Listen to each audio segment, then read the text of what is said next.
Alors les rôles, je vous disais justement, nous on ne parle pas tellement de victimes ni même de harceleurs, on préfère parler d'auteurs et de cibles. Alors l'avantage de ces mots-là, c'est qu'ils sont un petit peu moins stigmatisants que des mots comme harceleur, harcelé ou victime. On est auteur d'agression, d'intimidation. Si on arrête d'agresser et d'intimider, ben, en soi on ne continue pas à être auteur.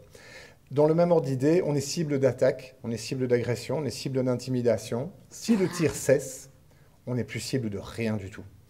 Donc nous, on préfère utiliser ces mots-là, mais voilà, ça fait partie des petites nuances, ça dépend des auteurs, etc. Enfin, les textes, etc. Et enfin, dans le harcèlement, ben, il y a les témoins. Ça, c'est le groupe le plus nombreux. Mais ces témoins, ils ne sont pas vraiment neutres. Le témoin neutre, c'est une vue de l'esprit, ça n'existe pas. La plupart des témoins, ils vont soit basculer dans une attitude que nous, on va qualifier de complicité, c'est-à-dire qu'ils vont se mettre en soutien de l'auteur, de manière passive. Ah, je vois bien hein, qu'il est en train de lui pourrir la vie, mais je vais rien faire et rien dire. Ça, c'est une forme de petite complicité passive. Ou bien plus active.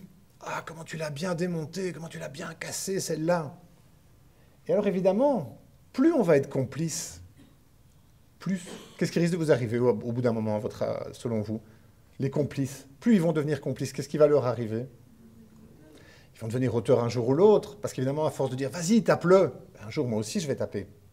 Et c'est le risque de la complicité, c'est que ça nous emmène vers le fait de devenir un co-auteur.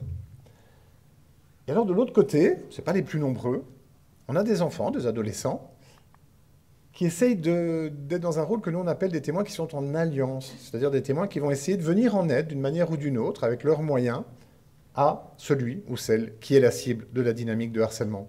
Ça, ce sont des élèves qui vont, une fois les auteurs partis, aller voir l'enfant harcelé, lui dire oh, « c'est vraiment, franchement, c'est des idiots, hein, tu ne devrais pas les écouter ». Ça, c'est être un petit peu allié.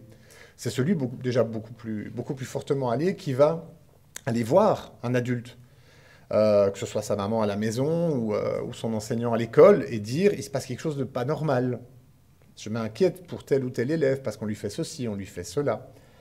Et alors, malheureusement, j'ai envie de dire, hein, dans le même ordre d'idée, ben, un élève, un témoin qui deviendrait trop allié, enfin trop, je ne sais pas s'il y a un trop, mais qui deviendrait un allié très fort, ben, le grand risque pour lui, c'est de devenir cible à son tour, évidemment. Parce que si j'essaye de protéger la cible et que je me mets devant lui, ben c'est moi qui risque de prendre les coups. Et c'est pour ça que c'est très compliqué d'être allié. Et c'est pour ça qu'il y a si peu d'enfants ou d'adolescents ou même d'adultes dans les dynamiques de groupes d'adultes qui arrivent à se mettre dans cette position d'alliance. Parce qu'en fait, la complicité, c'est le confort. La complicité, c'est se mettre du côté des plus forts.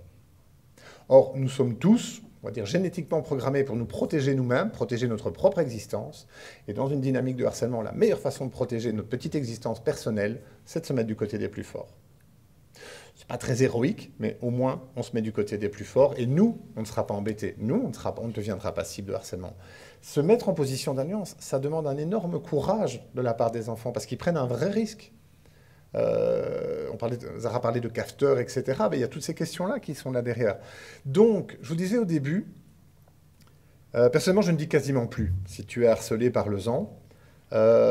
Premièrement, pour les raisons que je vous ai dit, parce que je trouve que c'est compliqué à dire comme phrase si derrière, on n'est pas sûr qu'il y a des adultes pour écouter et agir.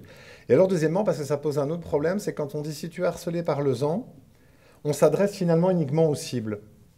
C'est-à-dire, dans une classe de 20 élèves, on s'adresse à 1 ou 2 élèves en moyenne, statistiquement. À un instant T, hein, j'entends. Si par contre, maintenant, je dis, si tu es témoin de harcèlement, parle-en. Là, je m'adresse à 15 ou 16 élèves dans la classe. Et j'ai donc tout simplement statistiquement plus de chances qu'il y en ait un parmi ces 15-là qui se disent « Ok, je vais prendre mon courage à deux mains et je vais aller en parler à un adulte. Je vais aller signaler au moins que je m'inquiète pour ce qu'on fait à Donovan pendant toutes les récrés. » Et donc, quelque part, j'estime, et mes collègues aussi, on estime que désormais, c'est plus pertinent et on a plus de succès avec ce message-là de dire « Si tu es témoin de harcèlement, parle-en », plutôt que de dire uniquement « Si tu es victime ou cible de harcèlement, parle-en ». On s'adresse à 10 ou 15 fois plus d'enfants et d'adolescents quand on donne ce message-là. Et surtout aussi, c'est difficile pour les témoins de parler, ça l'est en général encore plus pour l'enfant qui est cible de harcèlement. On a un peu plus de chances qu'un témoin vienne parler plutôt qu'une cible, même si ça peut être très difficile aussi pour les témoins.